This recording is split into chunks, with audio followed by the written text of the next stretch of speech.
Okay, folks, welcome back to the fourth and final sort of reproductive health video with Miss McClellan. There will be one additional video that is frequently asked questions. It's pretty short, but it's just a list of questions and obviously answers that students have asked in the past, that other people who teach reproductive health have questions that they have had from their students as well. So hopefully, if you are left with some questions, some of them will be answered then. And if not, you can always email me. So this is kind of tying up a lot of the information that we've already learned into making mature decisions, because a lot of what we've talked about, some of it is very scientific. Some of it's emotional, but not a whole lot of it. Some of it's psychological. We've mostly been giving you the health aspect of it, which is of utmost importance. But once you have that knowledge, what are you going to do with it? So this section is about making mature decisions. And we have some resources here. We talked about skills and some supplementary information. So first of all, let's talk about abstinence a little bit. About 47% of American teens aged 13 to 18 have had sex. In 2013, 15% of teens said they had sex with 4 or more partners. That's been a little while. And I would think maybe it's a little bit higher now. Well, probably not in the last year, but, the idea that like everyone's doing it, that's not accurate. And you can see that here. In fact, slightly less than most people are doing it. 1/3 of American teens overestimated how many of their peers were sexually active, which is not surprising given that first statistic. More than 60% of teens said that peer pressure influenced their decision to have sex, and that peer pressure came in the form of what they believed their friend's sexual activity was. Even if somebody's not actively pressuring you and telling you that you should do it, it is a form of peer pressure that you kind of put on yourself to think that like everyone else is doing it, so I need to be doing it too. So just don't hold yourself to anybody else's standard, because chances are you don't even really know what everybody else's standard is. 50% of teens who had had sex wished that they had waited until they were older. Something to think about. 1 in 4 teens surveyed would change their first sexual partner if they could. That's a regret you do not want to live with. So just be careful, make a mature decision. So we've talked a lot over the past few weeks about the consequences of sex, both physical and emotional. If you were here, I would ask you, what are some of those physical and emotional consequences? And obviously my funny little gif here, pregnancy, that's a huge one. STDs, those are physical. The emotional consequences, we even talked about it a little bit in the last slide, like regretting that you had done that, or feeling that you were pressured into it, which none of this stuff is stuff that we want to live with. But we haven't mentioned the positives. It's been like fairly scary so far, just as far as like you literally hold the weight of life and death in your hands when you decide to have sex, which is, maybe making it sound a little bit more ominous than it is, but it's also true. So we're going to talk about some of the positives. And look, there's Conan O'Brien. Do you guys know how much I love him? I have loved him as long as I can remember. He's so great. All right, so I've scared you enough about STDs, pregnancy, and emotional baggage. What are the benefits to sex? Well, it's meant for 2 primary purposes: pleasure and procreation. Pleasure inside the right boundaries, which of course you set, and I think that I've harped on that enough. You are the one who sets your boundaries. Don't let somebody else make you compromise your boundaries. Don't let anyone pressure you into loosening your boundaries or anything. Inside the right boundaries, it can be fun, pleasurable, and intimate. It can draw a couple closer than ever. Procreation is a fancy word for having kids. And when you're ready for children and you want them, finding out that you're pregnant can be the most joyous news in the world. Can't relate, but I've heard that it's great. Think about this. You can ask yourself this question in 2 ways. I feel like when we hear people peer pressure each other, and when we think about that, we hear the question, what's the harm in doing it now? Like, what's the big deal? What's going to change? But think about it this way instead. What's the harm in waiting? It's not going to hurt you to wait. It might just be, a little frustrating, or make somebody else a little frustrated, but that's okay. We can live with that. All right, so we're coming up on a sensitive topic here. Jack Dawson here from Titanic serves as a little bit of a trigger warning. We're going to talk a little bit about sexual assault. Sexual assault is any sexual activity that you didn't agree to. And for the record, it is never your fault. If you are being sexually assaulted, and we'll talk more about harassment as well, it's not your fault. 1 in 4 women in the US have been the victim of sexual assault. That's 25%. I know I'm not good at math, but I know that one. And that's a lot. And that's assault. That's not just harassment. 1 in 6 men in the US have been the victim of sexual assault. I feel like there's sort of this narrative painted that it's only women who suffer from sexual assault, and that's not accurate. Men can be abusers, women can be abusers, men can be abused, women can be abused. Either one can be a victim of sexual assault.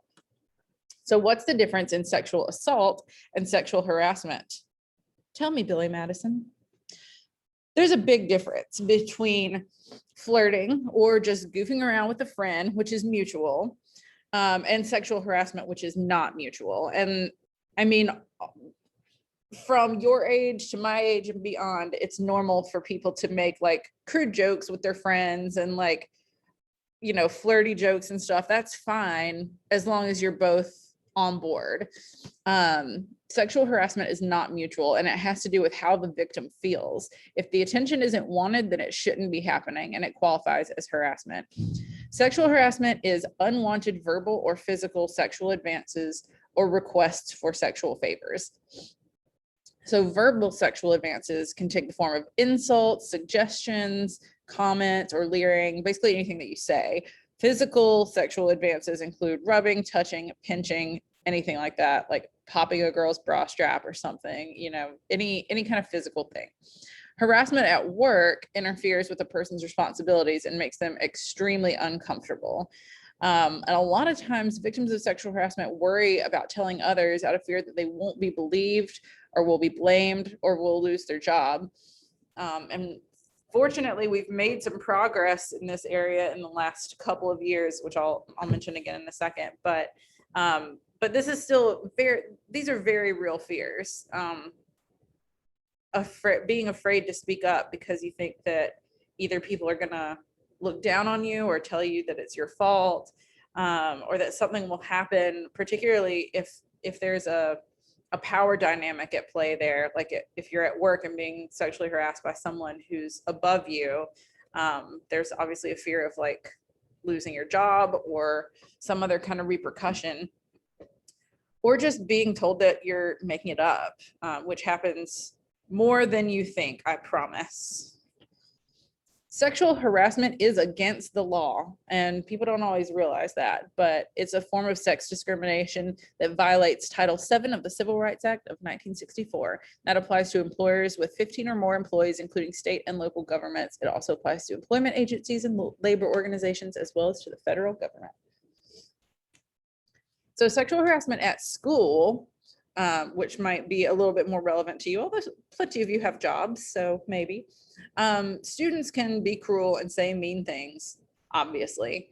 But if any of their comments have to do with a person's sex, sexual behavior, or sexual orientation, that can be sexual harassment. So some examples of that would be dirty jokes or spreading sexual rumors or writing things on walls. Yeah, you guys remember when you were in probably 9th grade and somebody drew a lot of male reproductive organs all over the school, kind of sexually harassing everybody. Sharing or bringing inappropriate photos to school, pantsing someone in PE, hopefully we're all more mature than that, or harassing via text or email. Sexting and cyberbullying can absolutely be forms of sexual harassment. Job from Arrested Development there probably would disagree, but absolutely. Since technology has become such an integral part of our lives, it's become part of the negative aspects too, and it can be used to harm others. I mean, ever read a Ray Bradbury story, right? Anyway, sexting is the act of sending sexually explicit messages or photos, primarily between cell phones, obviously. Cyberbullying is the use of the internet and related technologies, apps and stuff, to harm other people in a deliberate, hostile, and repeated manner. So like if you say something upsetting one time, it's not actually cyberbullying, that's just being a jerk, and is probably also sexting depending on what you're sending. But if you do it more than once and that's repeated, and that's bullying. So a few myths about sexting and cyberbullying. The first one is that it's harmless fun between friends. And like I said a little while ago, maybe you do say things with your friends that, to someone else might sound kind of crude, but if you're both totally aware that it's joking, that's okay. But you do need to both be aware of how you feel about it, because if someone is actually not okay with it, then you need to know that. And sometimes people will sort of like laugh stuff off because they're not trying to make a big deal out of anything. But I think it's important, if you're the type of person who is like texting funny or like flirty, sort of risque things to your friends, it's worth checking in and being like, hey, this doesn't bother you, right? And like, please let me know if it does. Another myth is that it's totally fine if you send pictures of yourself. Well, sending it can be a crime if it's harassment.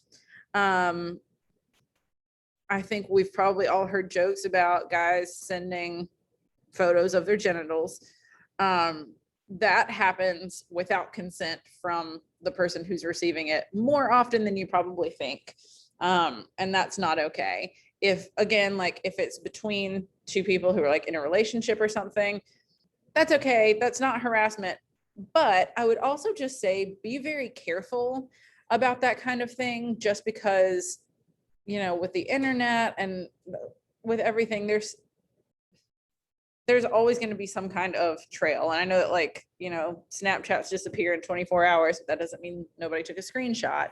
And also you're really setting yourself up for a pretty big fall. It makes me think of this woman who was teaching, and she was a teacher in South Carolina. And I remember it was the year that I was doing my student teaching. So I was like, oh gosh, I hope that I make smarter decisions than this person has.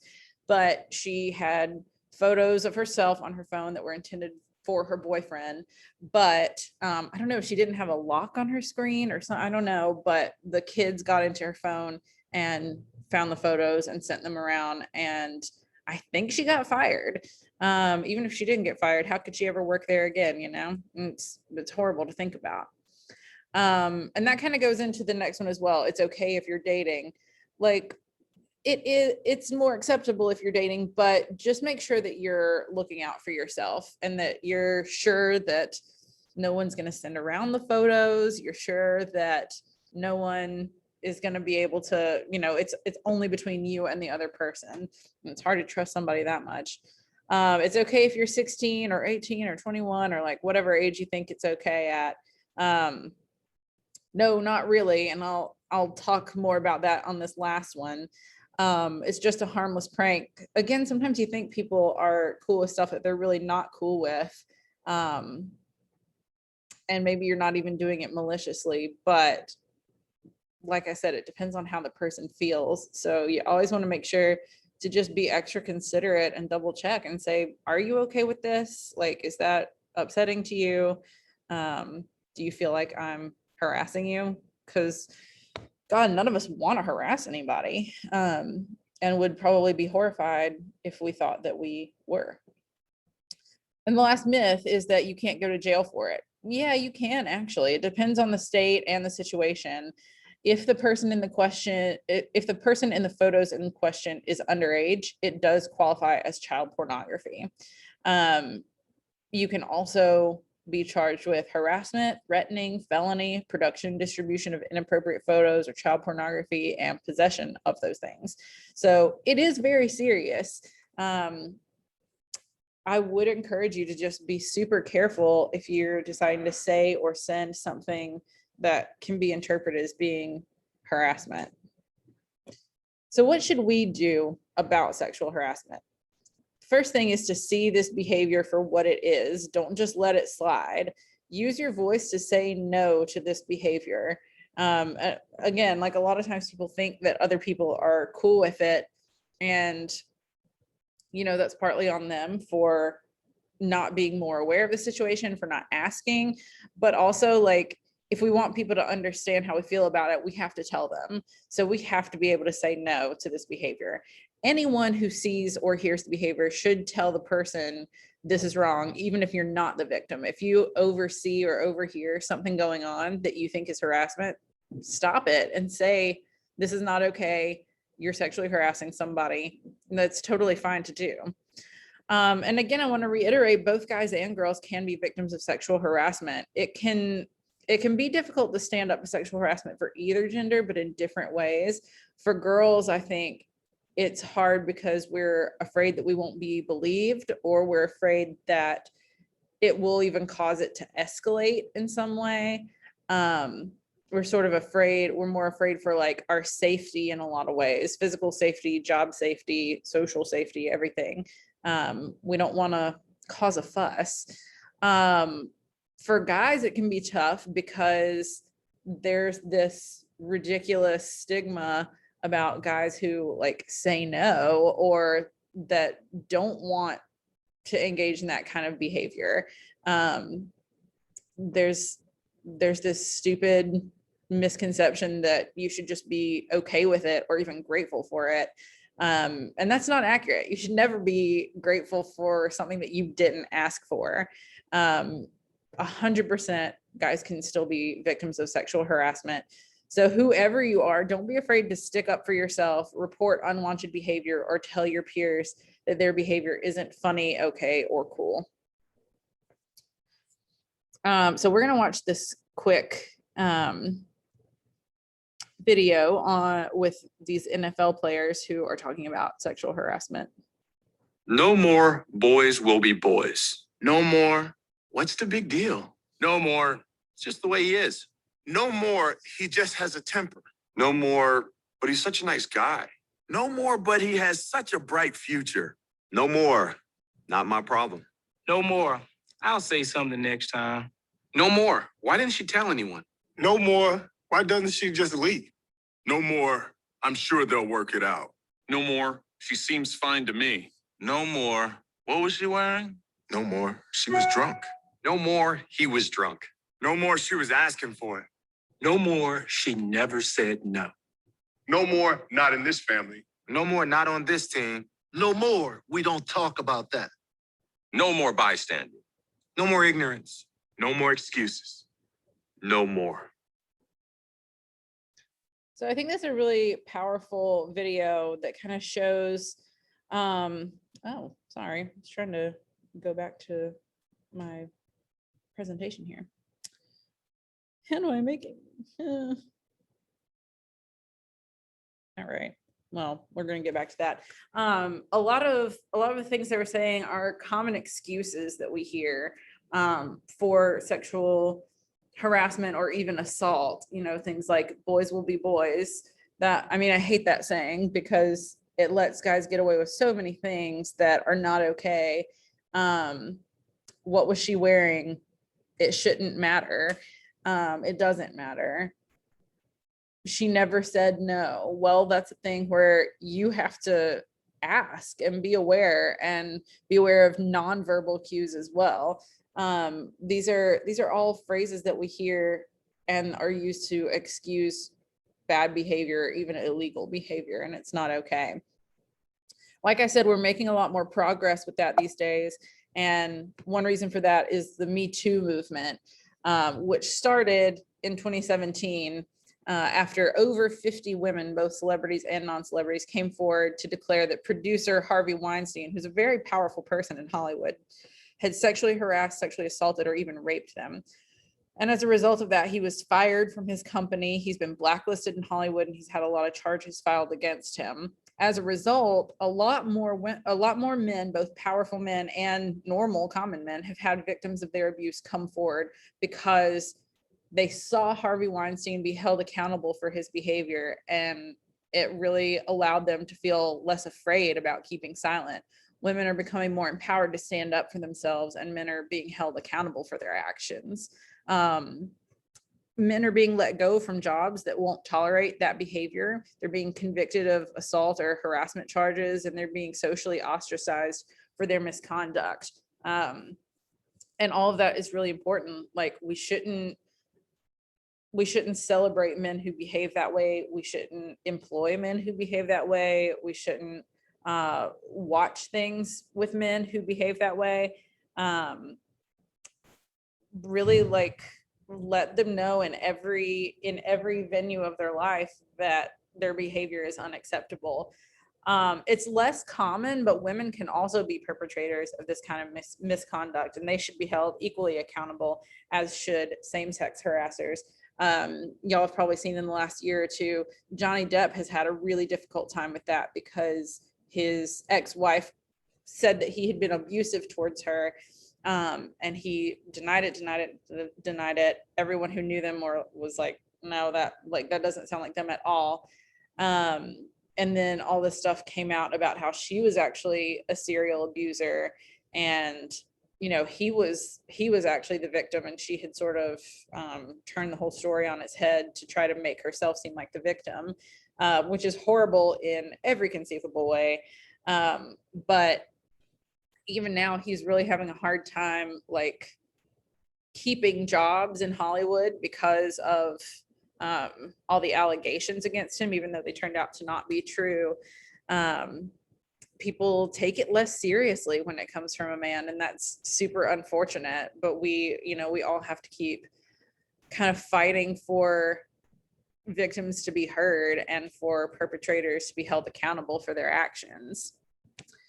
It's become a little bit of a cultural phenomenon, and a lot of people criticize it for being too radicalized, but the Me Too movement has been eye-opening and beneficial because a lot of people really were not aware of the scope of how many women have been sexually harassed or assaulted. And guys, it's most. I mean, you saw the statistic that said 25% of women have been abused. I don't have a statistic for how many women have been sexually harassed, but safe to say, I don't know a woman who has not been sexually harassed. And I don't know the statistics for how many men have been sexually harassed, but it's probably also a lot too. I would think it's probably less vocalized when a man is the victim, but it absolutely happens. A lot of men, as a result of the Me Too movement, have admitted that they've had to take a step back and reflect on their actions, to ask themselves whether they've ever done anything that crossed the line with a woman without them having realized it. And that does happen. It's not always done maliciously. It's not always done to like show off your power or anything, but sometimes it happens because you don't know what a woman is okay with. And that's another reason why women, we have to be willing to speak up and say, I'm not okay with this. Women realized through the Me Too movement that their stories were not uncommon and they weren't alone in their experience. So through recognizing and acknowledging this pattern, we can take steps to stop it. If you see the behavior, whether it's someone treating you that way or whether you just see it with someone else, say something about it and share the experience so that others can learn from it. We're going to watch this brief clip of Ellen DeGeneres talking about it. I want to talk about something actually serious right now today. If you're on any kind of social media, I am sure you've seen the hashtag #MeToo. Everybody has seen Me Too, right? Okay, it was started by actress Alyssa Milano. She tweeted out, if all women who have been sexually harassed or assaulted wrote Me Too as a status, we might give people a sense of magnitude of the problem. So millions of people have come out posting Me Too. I applaud them all. I think it's brave, and I think it's important to speak out and not by shamed by anyone. It is not always easy, but we have to do that. And that's why I posted, and I will say it right now out loud, Me Too.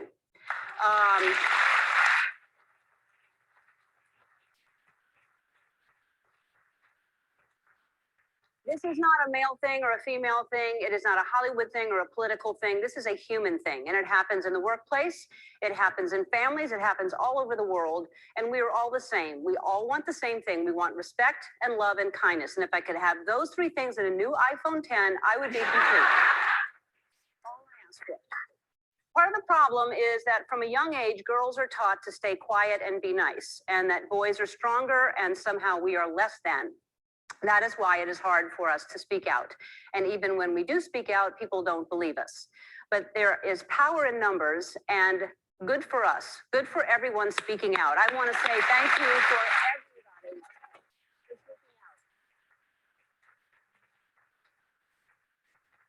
everybody. Women and even some men are sharing their stories on Facebook and Twitter, some of them for the first time, and people are liking or thumbs upping or hearting the posts. And it's hard to know which is the right response. Is it a crying face emoji because I'm sad that that happened to you? Or is it a smiley face to say good for you for speaking out? I'm not sure about the etiquette, but I do know that hell hath no fury like a woman with a Twitter account. So you have to be careful about what you tweet, because if you see a tweet that says, I can't wait to see the new Star Wars movie, and then you respond, me too, it means something completely different now. So you're going to have to find another way to say, I also, or me as well, or ditto, or samesies, or something like that.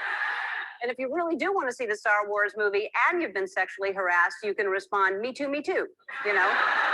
It is fantastic that everyone's posting the hashtag and also taking some time to share the stories. And as hard as this is to talk about, at least we are talking about it. It's not like this is a new thing. It has been going on forever. And thanks to being connected to social media, we can see it for what it is and that we are not alone. And hopefully conversations that we're having now will free all of us. If you're a parent, we can break the cycle and teach our little girls and our little boys. The girls should be strong, boys should be kind. Okay, I really love that clip,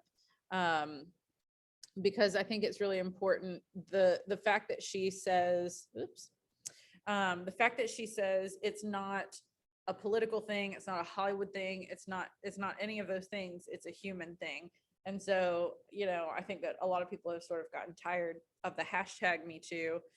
But this is why it's important, because the more we recognize that this is a huge and ubiquitous problem, the more we're going to be inspired to actually do something about it, to change it. And like she says, you know, these roles of like men should be powerful and women should be submissive. That doesn't mean that men should have all the power and women should bow down to them and let them do whatever they want, because women should also be strong. We should teach little girls to be strong, and men should be kind, and we should teach little boys to be kind. And for the record, I'm very grateful to know all of you, because I think that we have got some good, strong women in this senior class, and I think we've got some really kind men. And I'm very proud of you for that. So remember, sexual assault is any sexual activity that you did not consent to, no matter how small, a touch, a kiss, or more than that. If you think that there might be mixed signals as to whether consent has been given, I have a really handy dandy video to show you that. I love this video.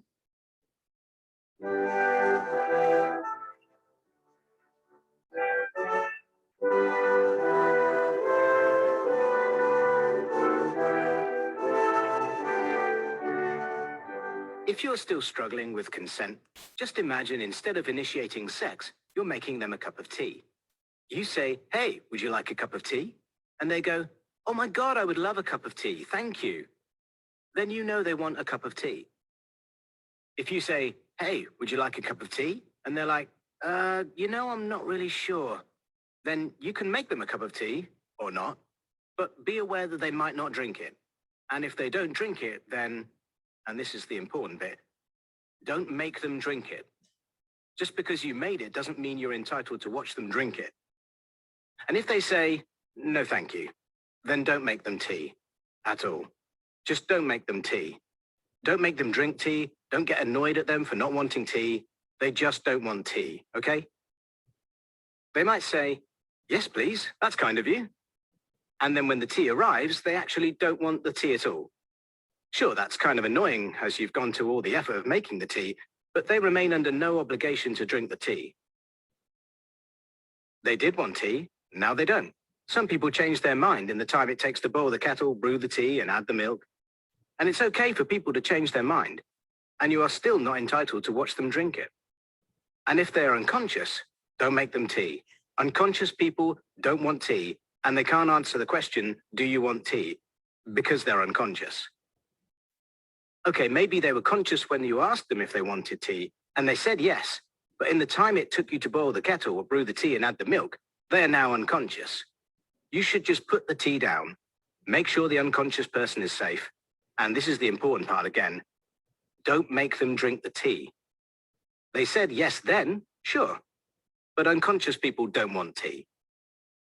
If someone said yes to tea, started drinking it, and then passed out before they'd finished it, don't keep on pouring it down their throat. Take the tea away.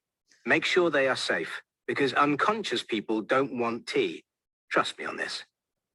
If someone said yes to tea around your house last Saturday, that doesn't mean they want you to make them tea all the time. They don't want you to come around to their place unexpectedly and make them tea and force them to drink it, going, but you wanted tea last week. Or to wake up to find you pouring tea down their throat, going, but you wanted tea last night. If you can understand how completely ludicrous it is to force people to have tea when they don't want tea, and you are able to understand when people don't want tea, then how hard is it to understand when it comes to sex? Whether it's tea or sex, consent is everything. And on that note, I'm going to make myself a cup of tea. Brilliant. I love it. I feel like it's such a good explanation. And very charmingly done. It pretty much covers every scenario.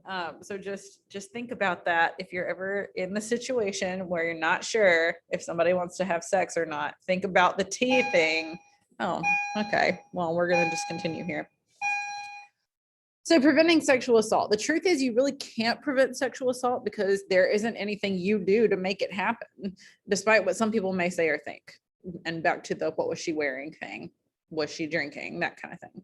It doesn't matter what you're wearing, whether you've been drinking or if you were flirting with someone. Sexual assault isn't about any of those things. It's about exerting power and control over someone else, and nothing that you wore, said, or did is going to stop someone from trying to accomplish that. But there are a few things that you can do to help ensure your own safety. The first thing is to go to parties or gatherings in groups. The buddy system is great.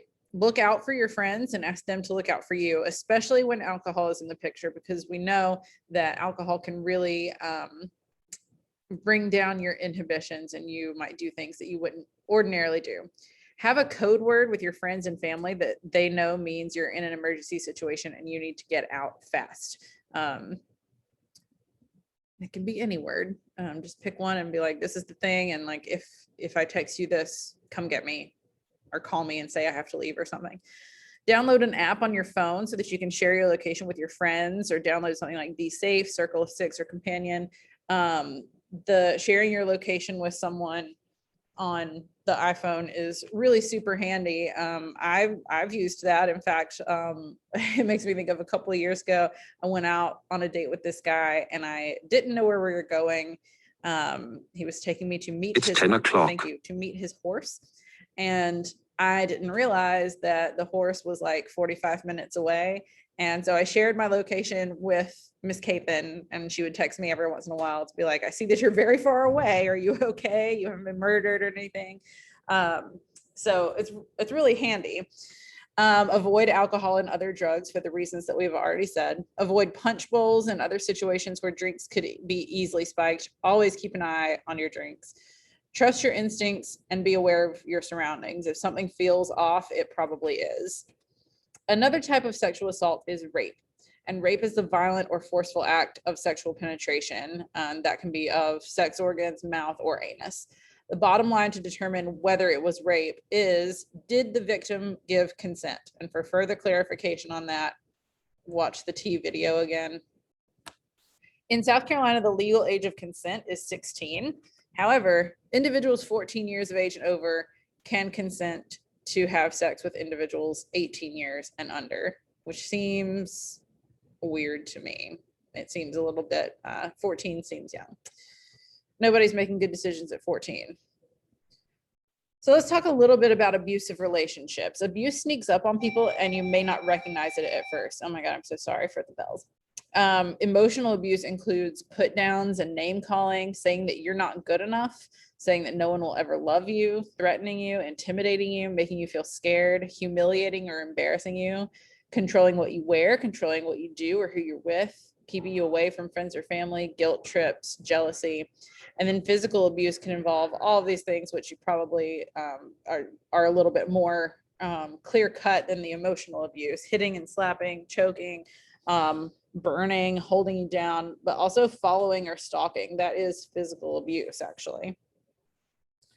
14 warning signs of an abusive person. But keep these in mind because, you know, one of these things on its own might not be, you know, if someone does one of these things, that doesn't necessarily mean they're abusive, but it is a red flag. And you want to start paying attention to the other things too, and realizing, you know, kind of reflecting on whether these are patterns and whether they're exhibiting more of these behaviors. Pushing for quick involvement, like trying to get the relationship like locked down and settled quickly, comes on strong and wants you exclusively. If they're jealous, possessive, calls all the time, checks up on you. If they're controlling, asking you where you were, who you were with, isolating, I feel like this is such a huge red flag. If they try to cut you off from family and friends, that's definitely an abusive behavior. If they blame you for everything, if nothing is ever their fault, if they're hypersensitive, if they're easily insulted and hurt, and life is just unjust for them, like if they're always the victim. Cruelty to animals and children, for sure. If they expect a child to do more than they can. If they're verbally abusive by criticizing you, saying cruel things, degrading you. If they're suddenly moody, switching from sweet to violent within a matter of minutes. If they admit to a history of battering and hitting a partner in the past, obviously that's a huge red flag. If they threaten violence, like I'll break your neck or I'll kill you, or, you know, anything else. If they're from an abusive home, if they were either the victim of abuse or watched it happen. And I do want to be clear about this. If you were abused as a kid or if you witnessed abuse, that does not mean that you will become an abuser. Certainly not. But there is a correlation between people who are abusers and whether they grew up in an abusive household. If they abuse drugs and alcohol, or if they're intimidating, and that could be like punching a wall or holding you down or blocking you from walking. Blocking you from walking. I hate that. So the crazy thing is nearly 80% of females who have been abused continue to stay with their abuser. Why do we think this is? Love to hear from you about that, but you're not physically here. So some reasons for that is that they're too afraid to leave. They're afraid that they'll come after them and potentially harm or even kill them. Sometimes they've been so emotionally abused that they believe the abuse. They believe that no one else is ever going to love them. They're not worthy of love. They might not know what else to do. Unfortunately, like a lack of options sometimes keeps people in an abusive relationship, and lots of other reasons. So if you are, or if you know someone who is in a domestic violence situation, call this number 1-800-799-SAFE and report that. So here's some resources for more of the health side of things, professionals that you might need. A gynecologist. Ladies, we talked about this in the first video. The recommendation is that teenage girls have their first gynecological appointment between the ages of 13 to 15. Pelvic exams will rarely be performed during this time. You should start going when you're 18, or if you are sexually active at any point, before 18, after 18.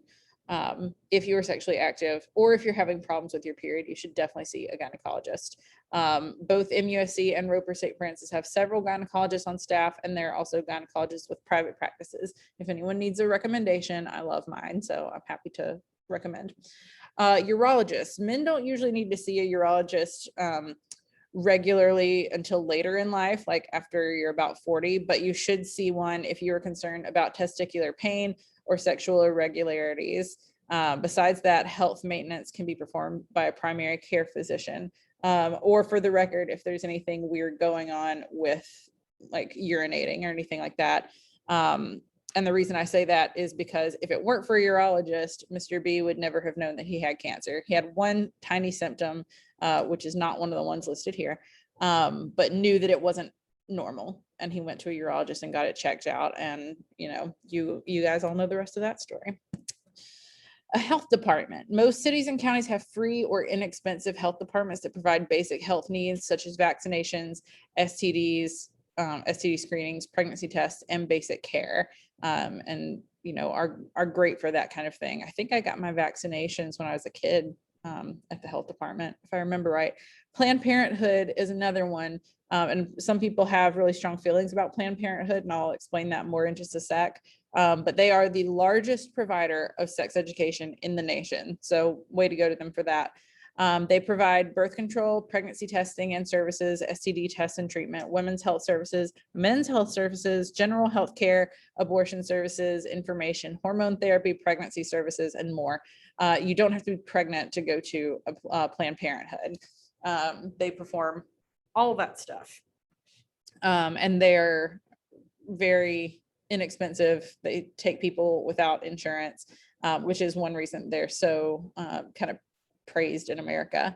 Now they have often come under fire for providing abortions, and that's why people have strong feelings about them, because if you are someone who is very pro-life, then obviously like you're not going to be thrilled at that idea. However, just for the record, the abortion services are only 3% of the services that it provides. And not all of them even do. So some additional resources here, and I'm going to link the presentation on this video so you'll be able to find all these other links. Go Ask Alice is a website from Columbia University that helps to answer any and all health related questions, reproductive or otherwise. Stayteen.org is a site dedicated to sex education for teens. It's got articles, quizzes, videos, questions, all this stuff. Loveisrespect.org, help for having healthy relationships and avoiding abusive ones. And there you can find immediate help on there for abusive situations.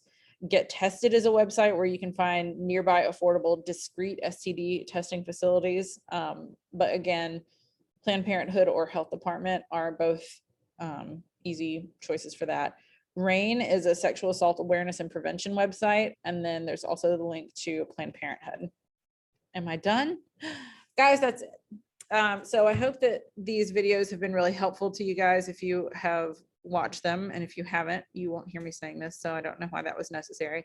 But just want to reiterate another time that, you know, I lobbied to teach this, and I would prefer to do it with you in person so that you could feel more comfortable asking me questions rather than just like watching videos. And because we often have really good discussions during this class. It's not exactly a class, but it is next year actually, which will be fun. But I lobbied to teach it because I think it's so important, and because I don't want to send you guys out into the world without having this knowledge. And I just want to reiterate that if you have any further questions about any of it, number one, I've given you a lot of resources here for information, but I am not embarrassed to talk to you guys about anything, whether you're a male or female student. I'm not embarrassed to talk to you about any of it because I do think it's really important, and because I'd rather you feel a little silly for 10 seconds to ask me a question you're embarrassed about than go through the rest of life with really incorrect information, which can be not only embarrassing, but really harmful as well. So never hesitate to reach out and ask me questions if you have any. Look at these resources if you have questions as well. And if you are just doing some Googling, make sure that the sites you're getting your information from are reputable. That applies for both essay writing and sex ed. So I hope that this has been informative and at least a little bit entertaining for you guys. I have enjoyed it as much as I can without you guys actually being in the room, but go forth and make good decisions.